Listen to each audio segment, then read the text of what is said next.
Hello everyone, welcome to my channel Education Point. Education Point में आपका स्वागत है। आज हम खान सर के बिहार सामान्य ज्ञान का पार्ट 24 देखने वाले हैं। इससे पहले हम टोटल 23 पार्ट का सॉल्यूशन कर चुके हैं। ये हमारा इस पुस्तक का लास्ट पार्ट होगा। इसमें मेरा ये पूरा बुक समाप्त हो जाएगा। ये पुस्तक जो है बीपीएससी एवं बीएसएससी द्वारा आयोजित सभी एग्जाम के लिए बहुत ही महत्वपूर्ण होगा। इसमें 1992 से लेकर 2025 तक जितने भी प्रश्न पूछे गए हैं उन सभी प्रश्नों का सब्जेक्टिव वाइज व्याख्या सहित हल दिया हुआ है। तो चलिए स्टार्ट करते हैं।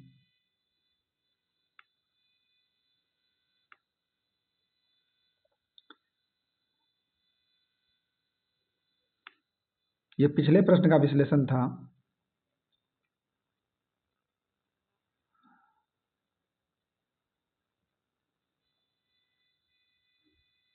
उन्नीस नंबर प्रश्न देखते हैं। थोड़ा गला मेरा फंस गया है, मैनेज कीजिएगा, 1-2 दिन में ठीक हो जाएगा।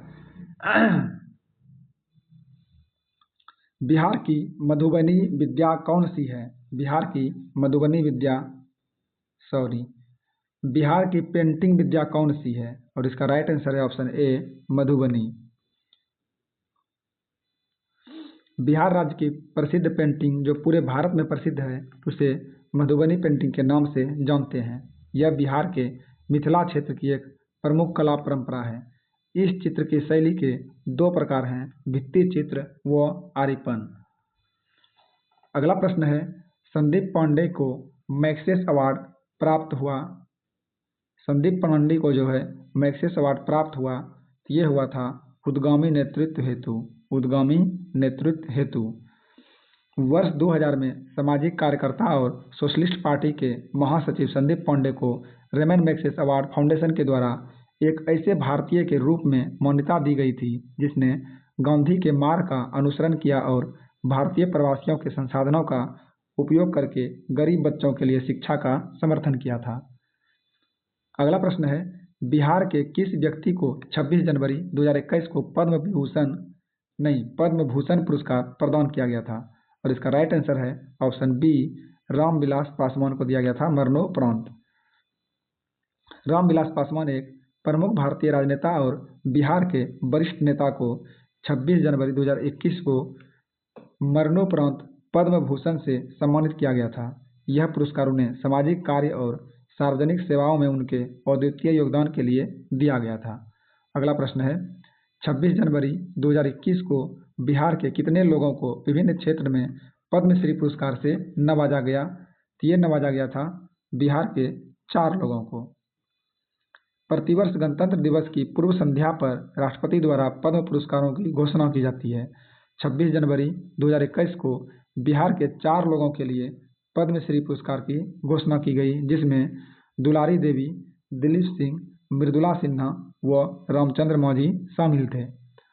अगला प्रश्न है, इनमें से बिहार के किस व्यक्ति ने दादा साहेब फाल्के पुरस्कार प्राप्त किया है? और इसका राइट आंसर है ऑप्शन ए, अशोक कुमार ने। अशोक कुमार ने। बिहार के अशोक कुमार को दादा साहेब फाल्के पुरस्कार मिला है। दादा साहेब फाल्के पुरस्कार की शुरुआत वर्ष 1969 ईस्वी में तथा वर्ष 2024 का दादा साहेब फाल्के पुरस्कार मिथुन चक्रवर्ती को मिला है।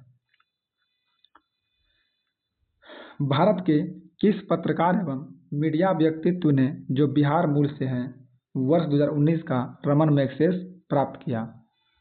इसका राइट आंसर है ऑप्शन बी, रवीश कुमार। रवीश कुमार। रवीश कुमार जो है बिहार मूल से हैं। इनको वर्ष 2019 में मैग्सेस पुरस्कार से सम्मानित किया गया।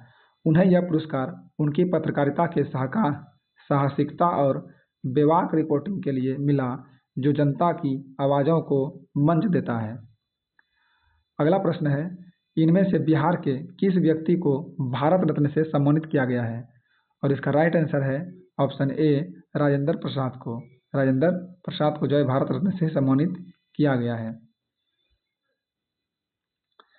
प्रश्नकाल तक भारत रत्न सम्मान बिहार के केवल स्वर्गीय राजेंद्र प्रसाद को प्राप्त हुआ था। भारत के सर्वोच्च नागरिक सम्मान भारत रत्न से देश के प्रथम राष्ट्रपति डॉक्टर राजेंद्र प्रसाद को वर्ष 1963 में सम्मानित किया गया, जिनका जन्म बिहार राज्य में हुआ एवं जिन्हें राजेंद्र बाबू के नाम से भी पुकारा जाता था।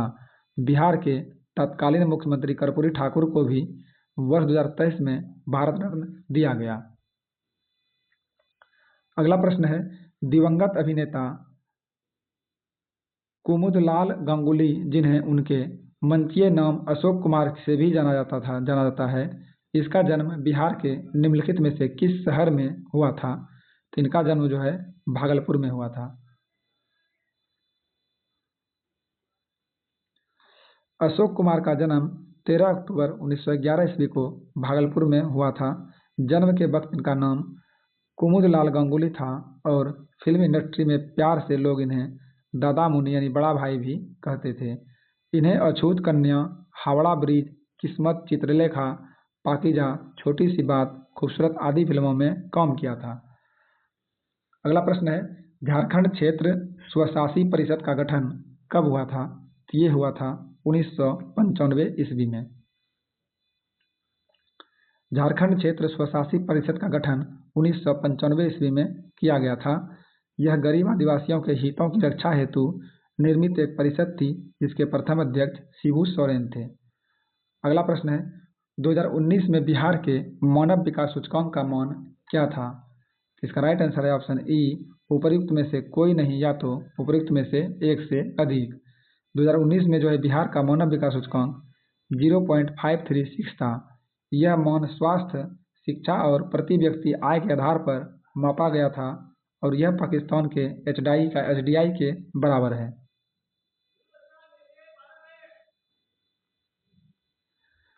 बिहार के लिए 8वीं पंचवर्षीय योजना में प्रस्तावित खर्च की कुल राशि कितनी थी? और इसका राइट आंसर है ऑप्शन बी, 13,000 करोड़ रुपया। बिहार के लिए 8वीं पंचवर्षीय योजना की 8वीं योजना अवधि 1992 से 1997 के दौरान राज्य की विकासात्मक जरूरतों को पूरा करने के लिए 13,000 करोड़ रुपये खर्च करने का प्रस्ताव किया गया था। यह राशि विभिन्न क्षेत्रीय विकास कार्यों में निवेश की गई थी। अगला प्रश्न है, बिजनेस रिफॉर्म्स एक्शन प्लान द्वारा वर्ष 2020 में व्यापार करने में आसानी में बिहार ने 36 राज्यों में रैंक हासिल की। इसका राइट आंसर है ऑप्शन ई, उपयुक्त में से कोई नहीं।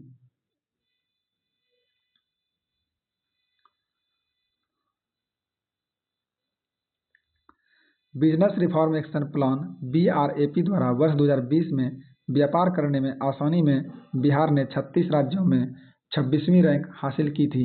बिजनेस रिफॉर्म एक्शन प्लान 2020 में 301 सुधार बिंदु शामिल है, जो 15 व्यावसायिक विनियमन क्षेत्रों को संदर्भित करते हैं, जिनमें से जो है सूचना तक पहुंच, एकल खिड़की प्रणाली, श्रम, पर्यावरण, भूमि हस्तांतरण, उपयोगिता परमिट और अन्य शामिल हैं। अगला प्रश्न है, 2011-12 को आधार वर्ष मानते हुए वित्तीय वर्ष 2022-23 के लिए वर्तमान कीमतों पर बिहार का प्रति व्यक्ति शुद्ध राज्य घरेलू उत्पाद कितना था? और इसका राइट आंसर है ऑप्शन ए, 54,111 रुपया। वित्तीय वर्ष 2022-23 के लिए बिहार के लिए वर्तमान मूल्यों पर प्रति व्यक्ति शुद्ध राज्य घरेलू उत्पाद 54,111 रुपया है। यह आंकड़ा जो है 2021-22 में 47,498 से वृद्धि को दर्शाता है और राज्य में आर्थिक विकास की व्यापक प्रवृत्ति का हिस्सा है। अगला प्रश्न है, बिहार आर्थिक सर्वेक्षण के अनुसार 2020 से 21 में बिहार के सकल राज्य घरेलू उत्पाद की वृद्धि दर कितनी रही है? और इसका राइट आंसर है ऑप्शन सी, 2.5%।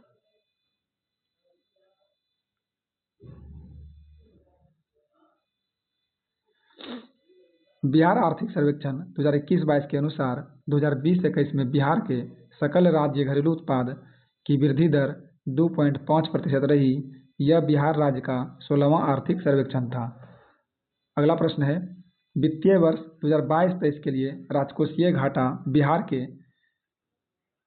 GSDP का कितना प्रतिशत है? और इसका राइट आंसर है ऑप्शन सी, ये है 3.47%।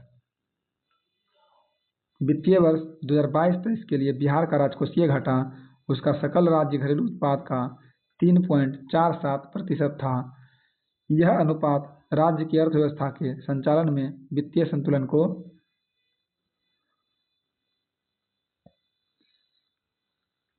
दर्शाता है, जिसमें राजस्व ग्रहण और व्यय के बीच के अंतर का लेखा जोखा होता है। अगला प्रश्न है, बिहार में प्रचलित कीमतों पर 2011 से 12, 2019 से 20 में सकल राज्य घरेलू उत्पाद की समृद्धि दर कितना प्रतिशत थी? और इसका राइट आंसर है option A 13.5%।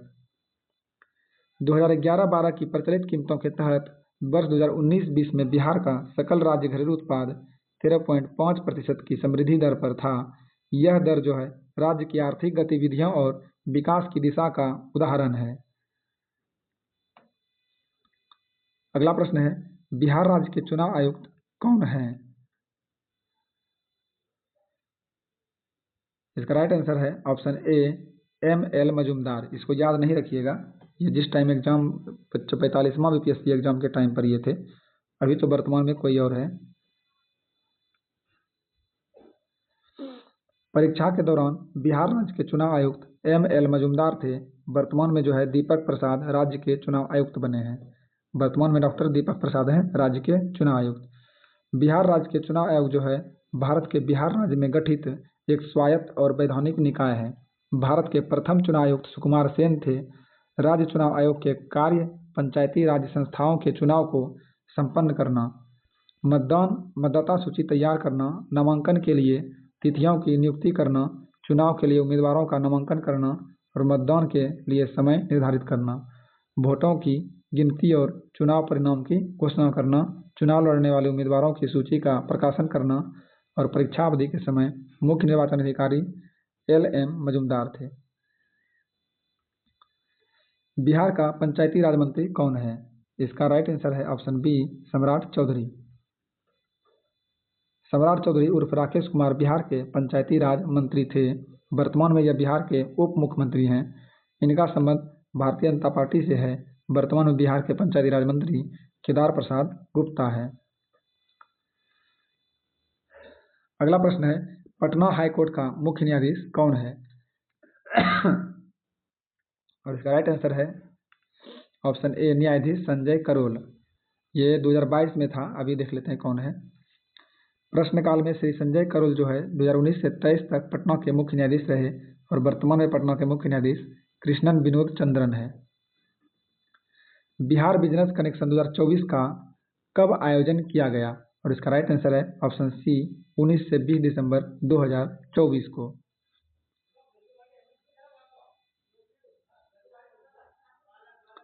Bihar business connect 2024 एक वैश्विक निवेशक शिखर सम्मेलन 19 और 20 दिसंबर 2024 को पटना में आयोजित किया गया।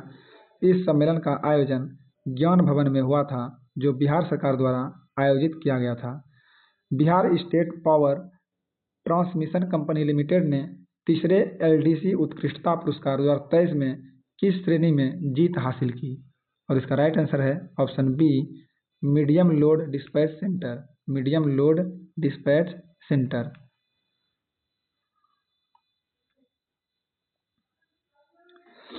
Bihar state power transmission company limited को साल 2023 का तीसरा LDC उत्कृष्टता पुरस्कार मीडियम लोड डिस्पैच सेंटर श्रेणी में मिला था।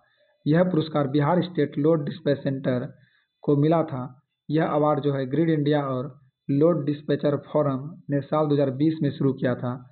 यह अवार्ड 4 श्रेणियों में दिया जाता है: regional load dispatch centre, large load dispatch centre और medium load dispatch centre, emerging load dispatch centre. अगला प्रश्न है, किस भारतीय राज्य में कालाजार बीमारी काफी फैली हुई है? और इसका राइट आंसर है ऑप्शन बी बिहार में। बिहार में कई क्षेत्रों में कालाजार बीमारी काफी प्रचलित है। यह बीमारी जो है मुख्यतः सैंड फ्लाई के काटने से फैलती है और इस राज्य के कुछ इलाकों में गरीबी और स्वास्थ्य सेवाओं की कमी इसे अधिक फैलाती है। अगला प्रश्न है, निम्नलिखित में से किस राज्य ने 6वें राष्ट्रमंडलीय संसदीय संघ के भारतीय क्षेत्रीय सम्मेलन की मेजबानी की है? और इसका राइट आंसर है ऑप्शन सी, ये क्या है, बिहार ने। छठे राष्ट्रमंडल संसदीय संघ के भारतीय क्षेत्रीय सम्मेलन की मेजबानी बिहार राज्य द्वारा की गई है। अगला प्रश्न है, 22 मार्च 2018 को बिहार राज्य के 106वें स्थापना दिवस के अवसर पर किसने पटना में नील के धब्बे नामक पुस्तक का विमोचन किया? और इसका राइट आंसर है ऑप्शन ए, उपराष्ट्रपति वेंकैया नायडू।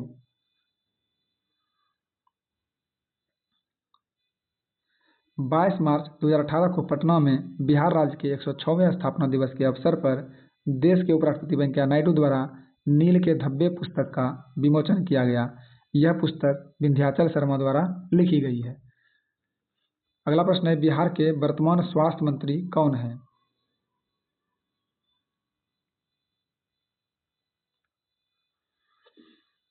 इसका राइट आंसर है ऑप्शन बी, मंगल पांडे। ये उस समय ये थे, अभी वर्तमान में तो कोई और ही होगा। बिहार में जब 2017 में एनडीए की सरकार बनी थी, तब से कुछ अंतराल को छोड़ दिया जाए तो अभी तक स्वास्थ्य मंत्री हैं। 2017 से 2020 तक और 2020 से विधानसभा चुनाव के बाद अगस्त 2022 तक स्वास्थ्य मंत्री रहे। अभी भी मंगल पांडे ही स्वास्थ्य मंत्री है।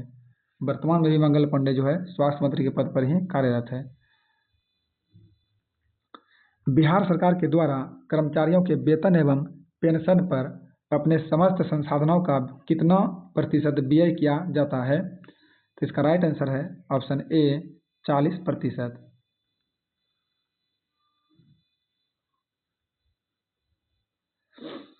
बिहार राज्य सरकार के द्वारा कर्मचारियों के वेतन एवं पेंशन पर अपने समस्त संसाधनों का 40% व्यय किया जाता है। वह 2024-25 में बिहार सरकार द्वारा उनके अनुमानित राजस्व प्राप्ति का क्रमशः 18% वेतन एवं 14% पेंशन पर खर्च किया जाएगा। बिहार सरकार के कर्मचारियों का महंगाई भत्ता एवं पेंशन भोगियों की महंगाई राहत को 40% से बढ़ाकर 50% करने की मंजूरी दी है। अगला प्रश्न है, बिहार की अर्थव्यवस्था की निम्नलिखित विशेषताएं हैं? और इसका राइट आंसर है ऑप्शन डी, बिहार राज्य के सकल राज्य घरेलू स्थिर कीमतों पर 2020 से 21 में 2.5% वृद्धि हुई है। बिहार की अर्थव्यवस्था जो है, बिहार की अर्थव्यवस्था 2020 से 21 में स्थिर कीमतों पर 2.5% की वृद्धि देखी गई, जिसे राज्य की सकल राज्य घरेलू उत्पाद वृद्धि कहा जाता है। कई क्षेत्रों की चुनौतियां और संभावनाएं साथ साथ रहती है, जो विकास की दर को प्रभावित कर सकती है। अगला प्रश्न है, 1997 से 98 ईस्वी के चालू मूल्यों पर बिहार की प्रति व्यक्ति आमदनी क्या है? और इसका राइट आंसर है ऑप्शन बी, 4,650 रुपये। 1997 ईस्वी से 98 ईस्वी के चालू मूल्यों पर बिहार की प्रति व्यक्ति आमदनी 4,650 रुपये थी।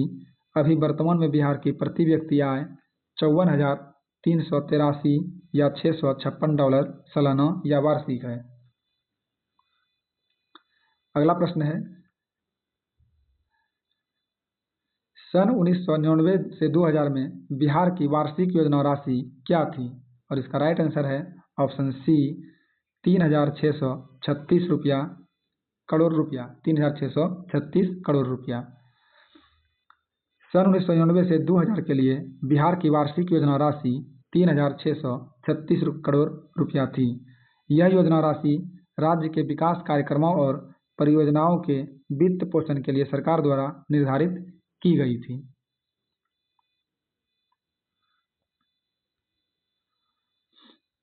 अगला प्रश्न है, बिहार में मुद्रास्फीति का प्रतिशत क्या है? बिहार में जो है मुद्रास्फीति का प्रतिशत क्या है? तो इसका राइट आंसर है ऑप्शन डी, 5%। बिहार में मुद्रास्फीति का प्रतिशत 5% है। यह दर दर्शाती है कि समय के साथ वस्तुओं और सेवाओं की कीमतों में कितनी वृद्धि हुई है। न्यूनतम स्तर की मुद्रास्फीति आर्थिक स्थिरता के लिए सहायक मानी जाती है। अगला प्रश्न है, बिहार के सकल घरेलू उत्पाद में कृषि का कितना प्रतिशत योगदान है? और इसका राइट आंसर है ऑप्शन डी 26%। बिहार के सकल घरेलू उत्पाद में कृषि का योगदान करीब 26% है। राज्य की अर्थव्यवस्था में कृषि का महत्वपूर्ण स्थान है और यह बड़ी आबादी के लिए रोजगार का प्रमुख स्रोत भी है। अगला प्रश्न है, बिहार बजट 2024-25 में किस क्षेत्र को सबसे अधिक आवंटन प्राप्त हुआ? ये हुआ शिक्षा क्षेत्र को।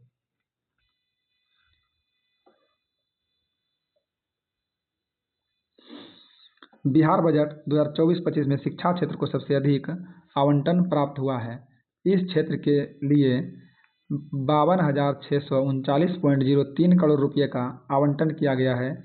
यह राशि बिहार के समग्र बजट में शिक्षा को प्राथमिकता देने का संकेत देती है, जिसमें विभिन्न शिक्षा सुधार कार्यक्रमों और बुनियादी ढांचों के विकास पर ध्यान केंद्रित किया गया।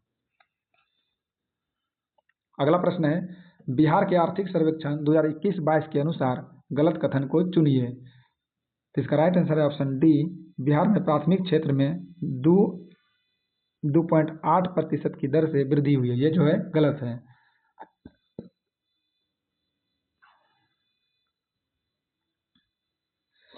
वर्ष 2016-17 से 2020-21 के दौरान बिहार में प्राथमिक क्षेत्र वृद्धि दर 2.3%, द्वितीय क्षेत्र में वृद्धि दर 4.8% और तृतीय क्षेत्र में वृद्धि 8.5% की उच्चतम दर से वृद्धि हुई है। अतः विकल्प डी गलत कथन है। अगला प्रश्न है, बिहार राज्य में वर्ष 2016-17 के दौरान आर्थिक विकास दर क्या थी? इसका राइट आंसर है ऑप्शन ई, उपरोक्त में से कोई नहीं या तो उपरोक्त में से एक से अधिक। इसका विश्लेषण देखते हैं। बिहार के वित्त मंत्री सुशील कुमार मोदी के अनुसार वर्ष 2016-17 के दौरान बिहार की आर्थिक विकास दर 10.2% थी। कृषि तथा सहायक क्षेत्र में विकास दर 6.5% रही। आर्थिक विकास दर मापन 2016 से 17 के वित्त वर्ष के दौरान 2011 से 12 की स्थिर कीमतों के आधार पर किया गया है। 2015 से 16 के दौरान बिहार की आर्थिक विकास दर 7% थी, जिसमें कृषि तथा सहायक क्षेत्र में विकास दर 4.33% रही। अगला प्रश्न है, प्रति व्यक्ति आय के अवरोही क्रम में बिहार राज्य के जिलों का सही क्रम चुनिए। इसका सही क्रम है ऑप्शन ए, नवादा, किशनगंज, पूर्वी चंपारण, अररिया और शिवहर। बिहार राज्य के जिलों की प्रति व्यक्ति आय के अवरोही क्रम का सही उत्तर है नवादा, किशनगंज, पूर्वी चंपारण, अररिया, शिवहर। इसका अर्थ है कि नवादा जिले की प्रति व्यक्ति आय सबसे अधिक और शिवहर की सबसे कम है।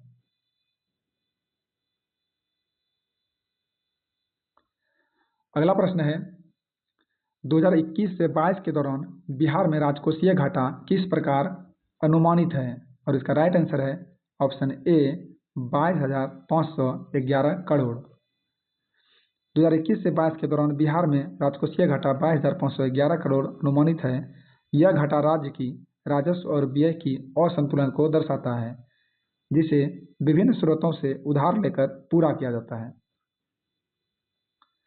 अगला प्रश्न है, 2021 से 22 में बिहार के सकल राज्य घरेलू उत्पाद में किस क्षेत्र का सर्वाधिक योगदान था? और इसका राइट आंसर है ऑप्शन सी, तृतीयक क्षेत्र का।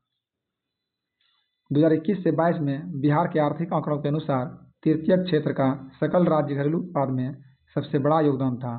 तृतीयक क्षेत्र में सेवा उद्योग सम्मिलित होते हैं, जो बिहार की आर्थिक गतिविधियों में प्रमुख भूमिका निभाते हैं। अगला प्रश्न है, बिहार के वित्त मंत्री विजय चौधरी द्वारा वर्ष 2023-24 में कितने का बजट प्रस्तुत किया गया? और इसका राइट आंसर है ऑप्शन सी, 2,61,885.40 करोड़ रुपया। बिहार के वित्त मंत्री विजय चौधरी ने 2023-24 के लिए 2,61,885.40 करोड़ रुपये का बजट पेश किया। यह बजट राज्य की आर्थिक नीति और विकास की दिशा को निर्धारित करता है। अगला प्रश्न है, बिहार राज्य के 2020-21 बजट में जीएसडीपी के प्रतिशत के रूप में राजकोषीय घाटा अनुमानित है कितना प्रतिशत? तो ये है 2.97%। बिहार राज्य के 2020 से 21 के बजट में राजकोषीय घाटा जीएसडीपी के प्रतिशत के रूप में 2.97% था। वित्तीय योजनाओं और खर्चों का यह अंतर बजट में निगरानी किया जाता है। इस तरह से ये हमारा पूरा बुक समाप्त होता है। इसके बाद हम यूथ पब्लिकेशन टाइम्स का है, जिसमें कि 51,000 वन लाइनर प्रश्नों का विश्लेषण दिया हुआ है, उसको स्टार्ट करने वाले हैं। तो आपसे अनुरोध है, कृपया जैसे इसमें आपका साथ बना रहा, उसी तरह उसमें भी हमारा साथ बनाए रखिएगा। धन्यवाद।